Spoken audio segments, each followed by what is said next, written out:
Welcome, everyone. You're listening to the ImPerfect Podcast. I'm Kathy. And I'm Kennedy. Join us on this week's episode as we discuss intriguing topics and people of interest that will inspire us to explore all of the unique pieces of ourselves. We are all imperfectly perfect. We're glad you're here.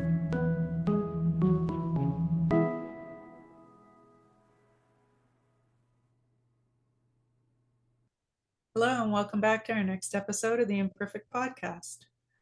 Why do some decisions not require a lot of effort, but some decisions take ages to make? Like making the decision to call the telephone company and ask them why your bill has gone up. Why does the decision to take the first step take forever? Yeah, I've never experienced that at all. It's like, I have to call them.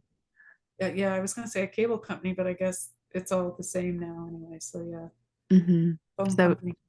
Right. So today we've decided that we're going to talk about decisions. So what causes a person to hesitate or to have difficulty in making a decision? And there's actually multiple reasons, more than I would have guessed.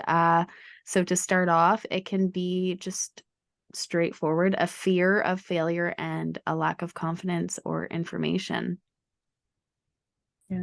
Yeah. So there can be multiple reasons for that, just insecurities and things like that. But I don't know. It depends on the level of decision too, I guess. If it's like I don't want to say life or death situation, but if it's just a simple decision, like lack of information, it can kind of be,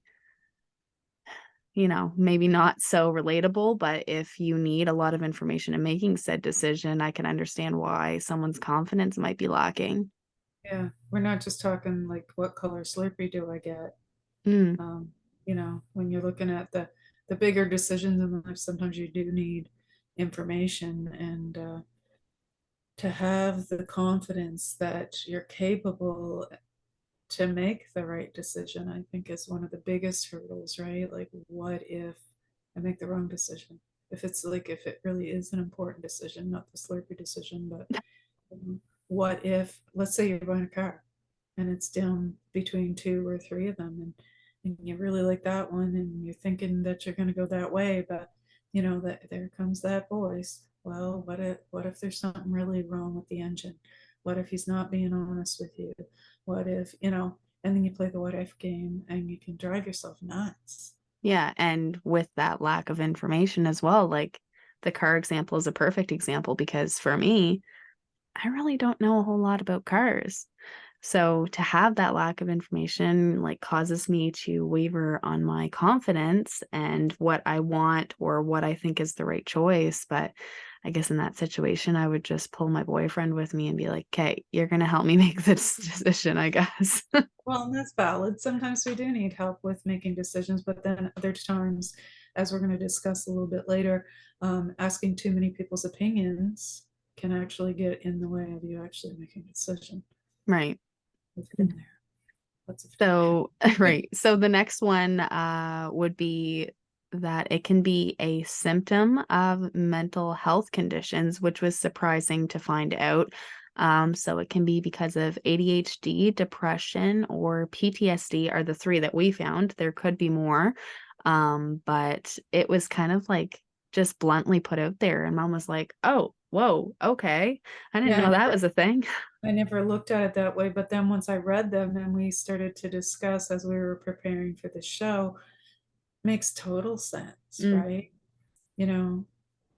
I can't personally, sometimes I think I have ADHD. I think some people, I think a lot of people have a touch of, but some people just have like very serious. Me, it's more just, the follow through, right? Like you're cleaning, you find something, you go to put that back. While you're in that room, you find something else, you take it to the, Yep. and pretty soon, like every room is messy. Yeah. But so I can't really relate too much to the ADHD one, but some of the other ones that we looked at, like, can totally see how depression, like, exactly what is depression, right? Like it's a pressing down of your regular mood. So you're not working on all cylinders there, and it can Mm, really influence your ability to make a good decision. Or in cases of PTSD, perhaps there's been times in a person's life when they have made what they thought was a good decision and were ridiculed for it, or it turned out badly. And, then the fear body in us that just wants to protect us mm. is going like, last time you made a decision that didn't turn out well, and you were in danger, or this happened or that happened, or you were betrayed or left, or whatever the case may be. And it makes total sense to me. Yeah. And I was even thinking as you were talking about the depression one, it could be like you're struggling to make a decision just because you don't care. You're so depressed and down and out that it's just like, I can't make a decision because I couldn't care any less. Yeah, it makes me think of supper time tonight. You're like, well, do you want to go here and get that? And I was just so tired out that Mm, I just, I had a late night last night. Today was like full of stuff, and it's just been a really busy and kind of emotionally charged past few days. So when you asked me that, I was like, "Oh, I can't even bother to think, like, just take me somewhere. I don't even care where, and just like whatever, I'll buy whatever it is to eat because I don't care." mm, So, yeah, good point. yeah. So another one would be having issues making a decision or difficulty making a decision can actually be a learned behavior.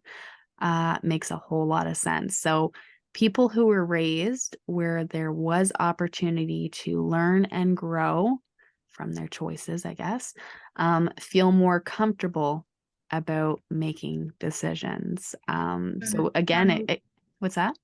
I was going to say, kind of like it's part of the growing up. It's just another thing you learn, another skill, and it's not always like a game show, like you chose the wrong door, right? It's like, Mm, oh, all the doors have something behind them, and we're just going to find out what's in. If it doesn't work out, whatever, we'll pick another door.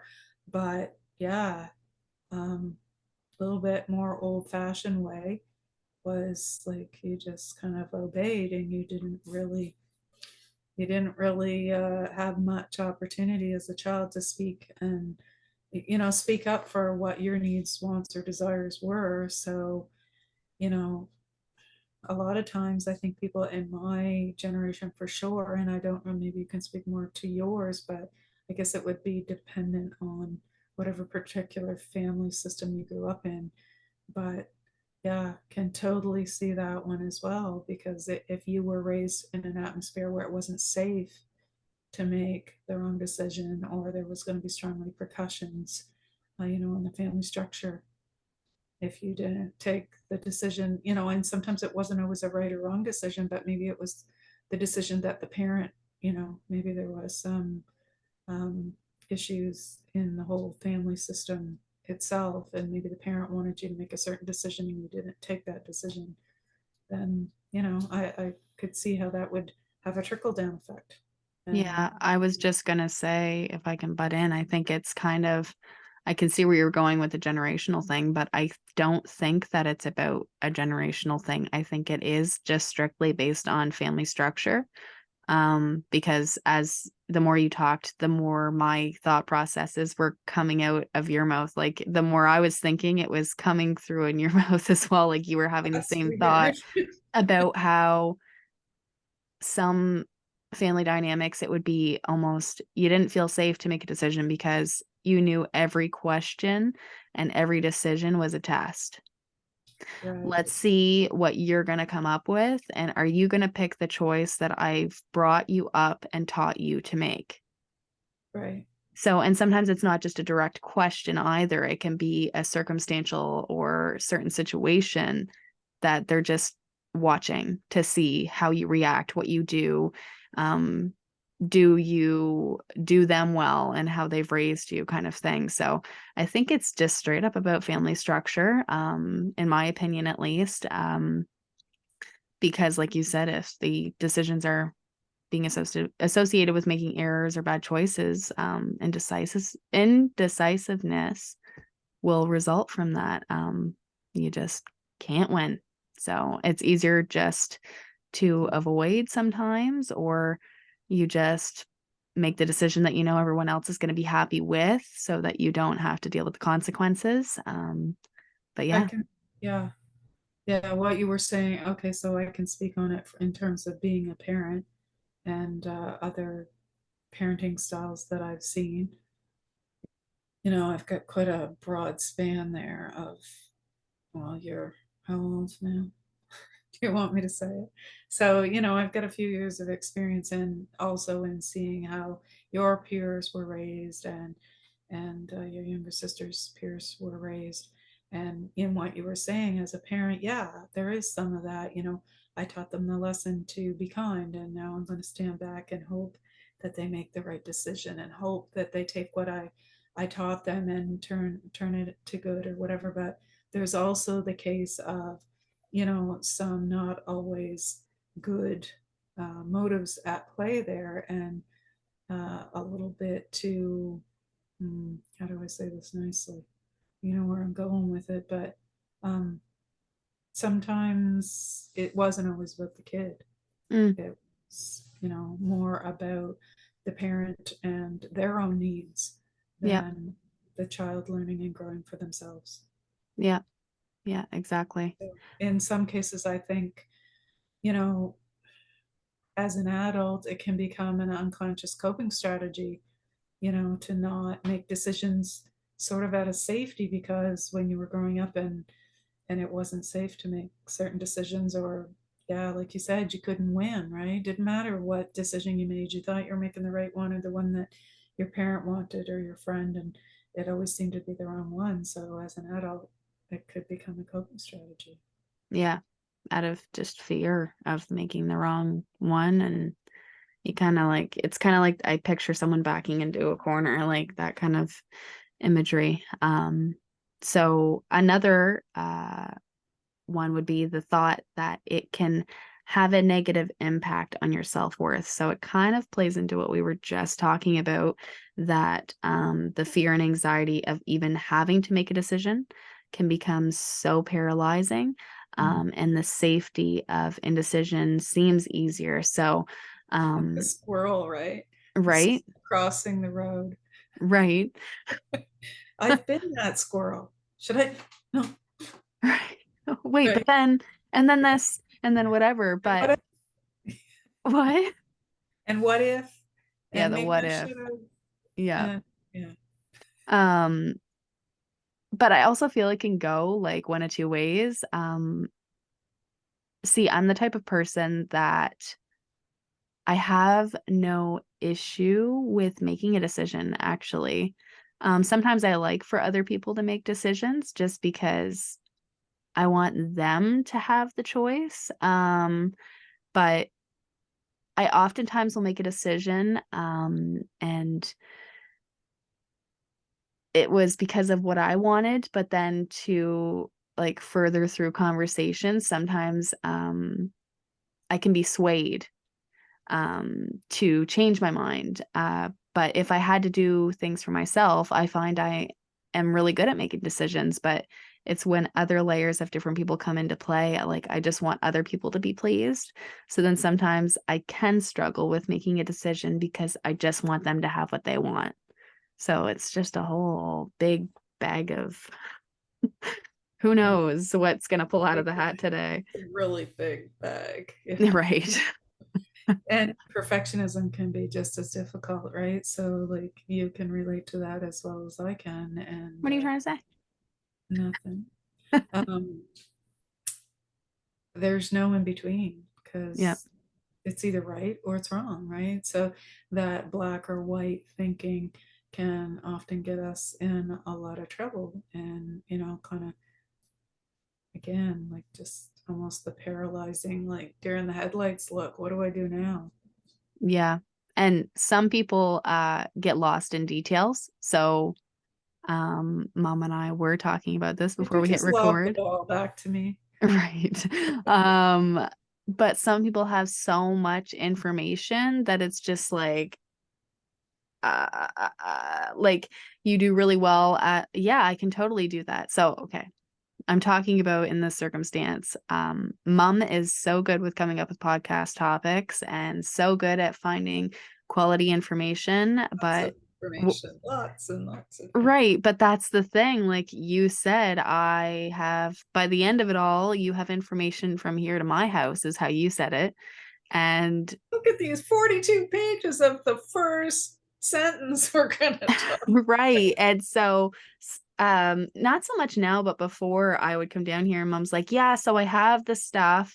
We just have to edit it and condense it. And I am not kidding you. When we first started it, I would show up and there would be like 16 pages and we would slowly have to go through. But again, it's all quality information. Mom really put the effort in, but it just the overwhelm of, so she found the information and she just went, okay, we're going to make decisions when Kennedy gets here because I don't know what the heck I'm going to do Well, with and all this. just I got to interrupt you because as you're talking, and I hope I don't lose the thought before I get to the end of my own sentence, but I feel that that comes from the type of person I am is everything matters. Like the way you looked at me, the way you twitched your eyebrow when you said something, when you Mm, took the drink of water mid sentence, and how you crossed your arm. Like everything is so important to the context is super important to me. So when I'm looking for information and I'm like, ooh, those are really good points. Okay. And then I happen to like go looking for something. Oh, that's really good too. And oh, I can't leave this out because that matters. And then all of a sudden I've got a mountain of details and it's overwhelming. And then I'm just like, again, yeah, deer in the that, headlights. yeah. And I think that is a wow, journey to self-discovery with Right. Kathy. We've cured Kathy today, right? um, yeah, I think that's a lot of it for me because, and I know sometimes it requires patience to, listen to me go on. But I'm that kind of person. And when, if you're giving me a report on something significant that happened in your life, and I'm like, okay, wait, just don't let what okay, what time did you get there? Yeah. And what was going on, like, and okay, so you had drinks before, okay, that's good, and it's again, and Kennedy gets it and she's used to me, but to anybody else that didn't know, I actually said to my brother something similar a few months ago about how my mind worked like that and why I need all these details to make a like picture of Mm, the whole entire situation.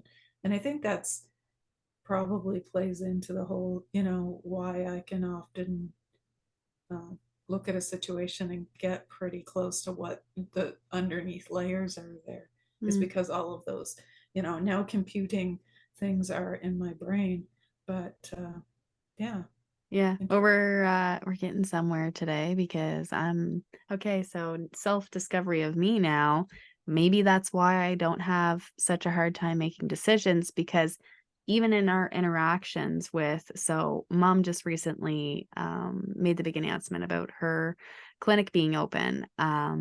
So she's been open for a little bit of time now, and uh creating her website was a big job for mom, and it was very overwhelming, and again, lost in the details, like so much quality information, don't know how to make concise choices and how whatever.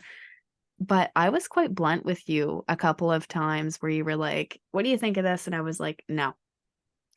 But maybe that's why I'm good at making decisions, is because I know some people just need to hear it bluntly, because Yeah, that's how you work. You almost need to hear it, but you also need to know why. But I can give you a reason why. I do need to know a lot of the whys, and interestingly enough, it pertains to me. Like if you had it, let's say it was you doing a website and asking my opinion, I would have no problem at all sorting out, oh, this should go here and this should go there and take that out. That was stupid and whatever, and put a picture of you here. And like I could totally organize that Mm, way faster than I did my own. Like I yeah. said. ever.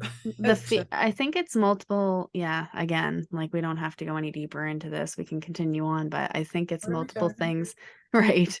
It's probably, your own self-confidence. I can see a bit of that lost in all of the extra details, fear of rejection. Like I think about? there's a lot of different things. Because like you said, if it were my website, you wouldn't have that issue. Right, because you're not like, I'm not risking anything through Right. you. I mean, you're my daughter, of course I am. I'm always Right. invested, But I hear but what you're saying. also, the type of clinic that I'm going into, it's all different. It's old thinking, but it's new thinking at the same time. And that's, are people going to get it? Are they going to see like this makes so much sense, or is it only me? And am I going to be judged? And all those, we're back to all that stuff again. So Mm. anyway, we should get back to the topic that we were talking about. It's all right. This is good. This is good. We also found, just as a last one, that there's also what's called abulomania. Yeah, and it's when a person shows strong signs of indecisiveness and it affects every aspect of their life. It becomes almost like an obsession. I think this is a rarity, but I have met a few people that, yeah, if they don't have it, they're pretty darn close. Yeah. Can't make any what should I wear? What should I have for breakfast? Well, what time should I leave? And should I wash my hair today? And Yeah. everything. I'm not like that, thank Should goodness. I walk with my left foot first or my right? Like right down to the nitty-gritty details, like controls your life. But that is on extremes. But I have never heard of abulomania, but interesting. Me either. I've also noticed there's some people can't make a decision and they get mad at everyone else who is in the group. It's almost like a projection, right? So let's say, for example, maybe I'm not explaining this properly, but let's say, for example, we were going to decide what movie to go to. Mm. And Kennedy's there, and my other daughter, Emmy, is there, and my mom is there. And so I say, hey guys, what movie are we going to go to? And you guys are all like, well, whatever, like I kind of like this one, and I was thinking this, or I watched the trailer for that. And in this circumstance, I would become increasingly angry, even though I didn't know what I wanted. I'd be angry at you guys because somebody's not making a decision, right? Yeah. And so even though it's my own error or inability, I guess, I project that onto other people. I've had that experience with so many It's people. so true. It's like your frustration within yourself of not being able to make a choice, but seeing it in real time as somebody else and not yourself. It's extra More frustrating. frustrating. Yeah. Right. Like, why can't you just make a this decision? Yeah, I it's can't true. make it. Can you make it? Why can't you make it? Now I'm matter. Yeah. Right, right. Yeah, anyway, and not more to be said about that, I guess, but yeah, very true. It's a good observation. So steps in becoming more decisive, and we actually looked this up. You want to know what the first one is? I thought it was a joke. Mom read it out loud. I was like, okay. Make a decision. Well, that's Really? helpful. Steps in becoming more decisive. Number one is make a decision.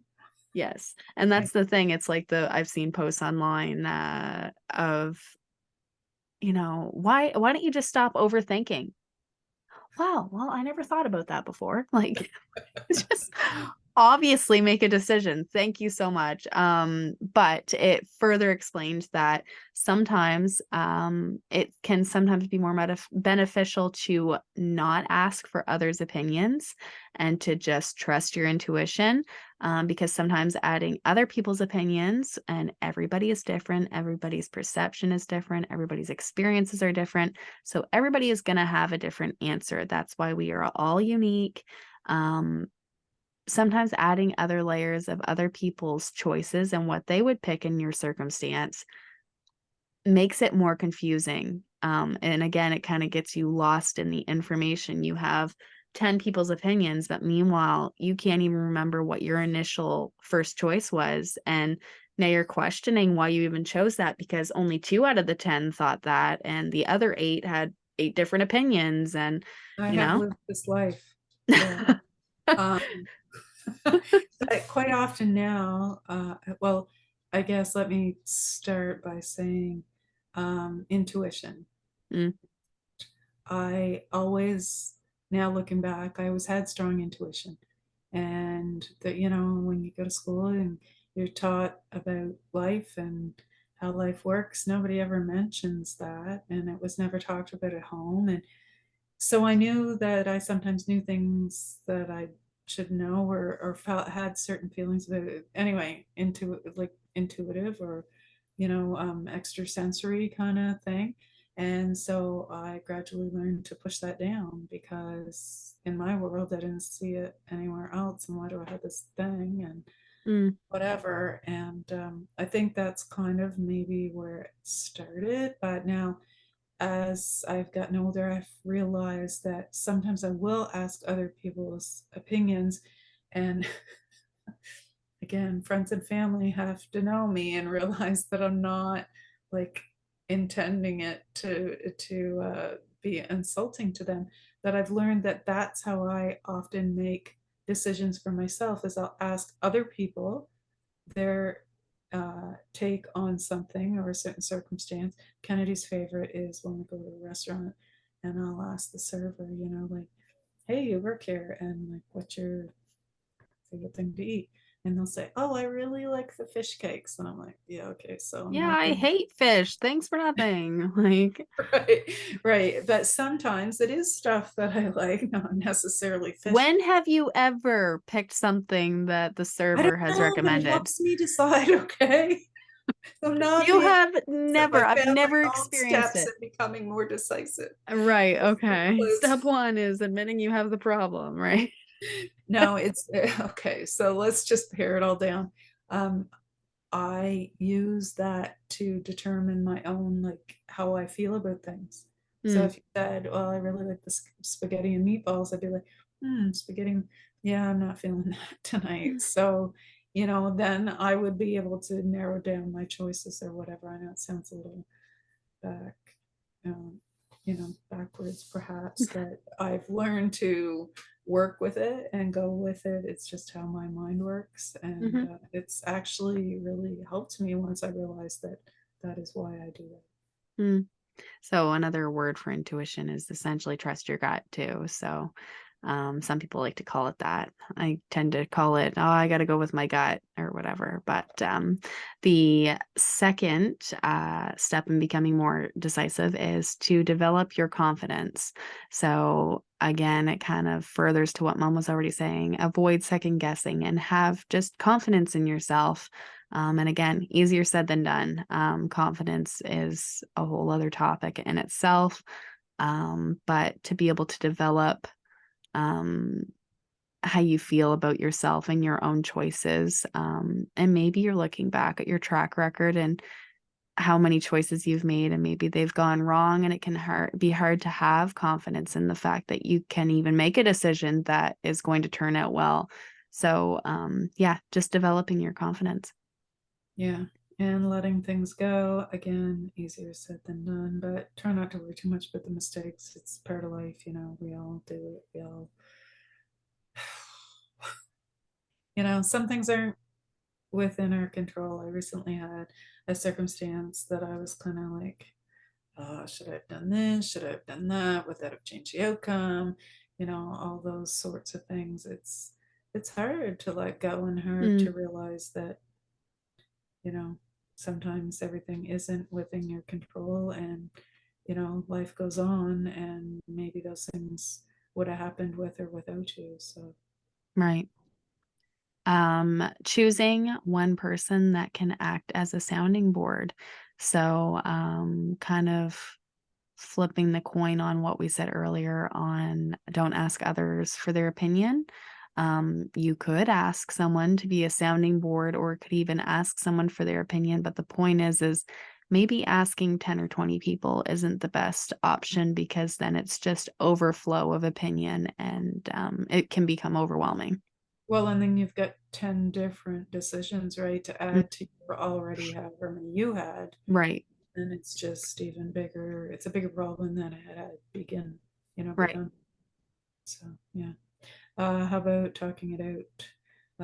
As I was saying, this is my version of talking it out. Speaking it out loud can sometimes help resolve internalized conflict. So, like I was saying about, you know, hey, Kennedy, do you like the pink this or the red that? And you said, well, I like the pink. And I'm like, well, I kind of do too. But, I think I get more wear out of the red. And, it's sometimes just doing that and speaking out loud, it helps me. Mm. I can't be the only Uh, person like that, right? what? I said I can't be the only person like that, right? No, you're not. I mean, I've done it sometimes, and Eric will give me a look and be like, and I'll just be like, I'm just talking aloud to myself, leave me alone. But I mean, some things that work differently for different people. It's the same that some are visual learners, some are tactical learners, some are auditory learners. In this circumstance, it's kind of the same. You resolve and work through things differently. Some people need a piece of paper to do a math equation. Some people can do it in their head. Like, Yeah. we're all Exactly. different. Um, so taking a practical approach. So just narrow it down to 3 options. So if you've got 10 things rolling around in your head and I don't know, whatever, colors is the easy example. I've got 10 color options. Well, I definitely don't like these two. Okay. These two kind of clash, so we'll ditch that. And if you can narrow it down to 3, that is A, so much easier on your own brain, but B, that could perhaps be a time to ask for other people's, okay, which of these 3 do you like? And maybe you go, okay, I don't care how it ends up, like, I'm going to pick the majority rules. Or, you write down your initial choice, and no matter what everybody else says, you get their opinion, but you've decided you like this one, or whatever. At least narrowing it down to 3 or even 2 is better than the 10. For sure. Because everybody's gonna say, well, I like that one and that one and that one. And Right. then you're gonna have a bunch of different opinions.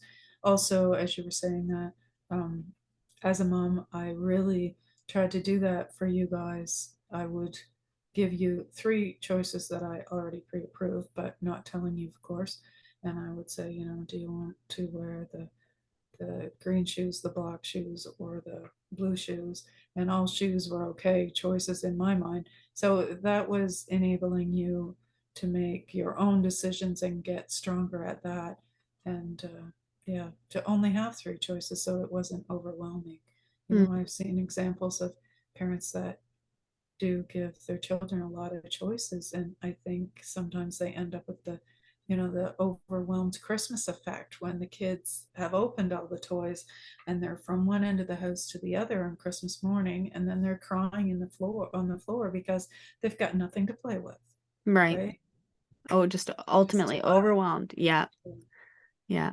Uh, Number 7 is outline pros and cons. And it's especially important to write these down, because doing this mentally is, again, more mental confusion and overflow. And writing down a list of pros and cons with making a certain decision can be helpful in seeing the visual of, holy geez, there's a lot more cons than pros here.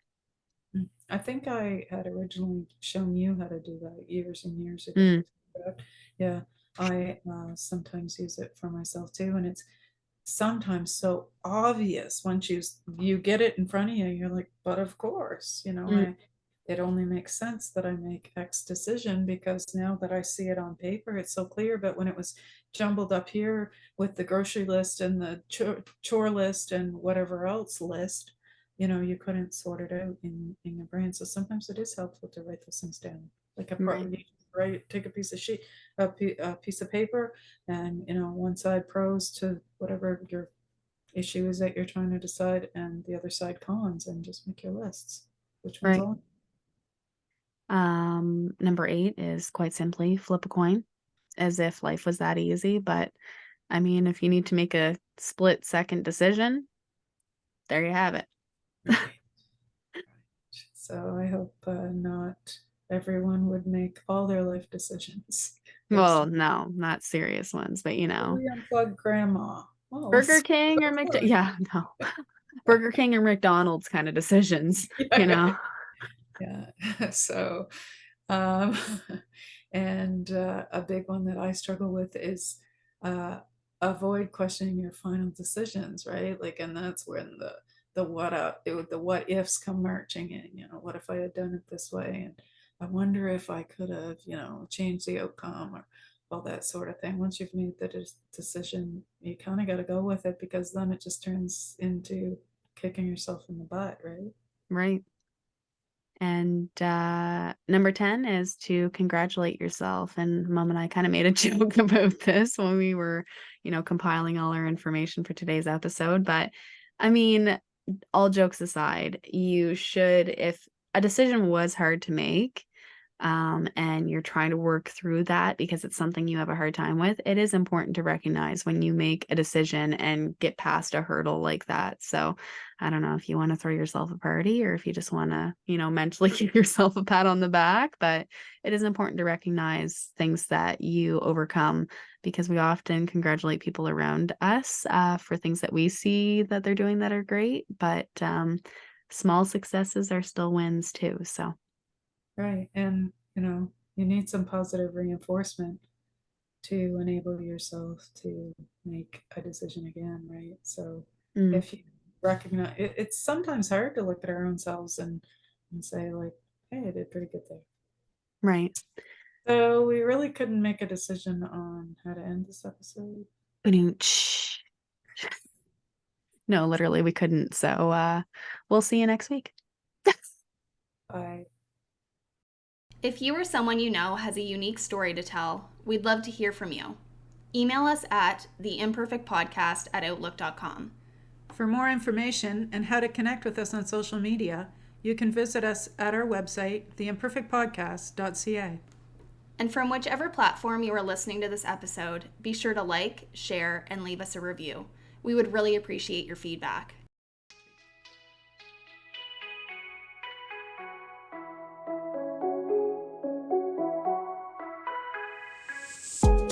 Thank you so much for listening to today's episode.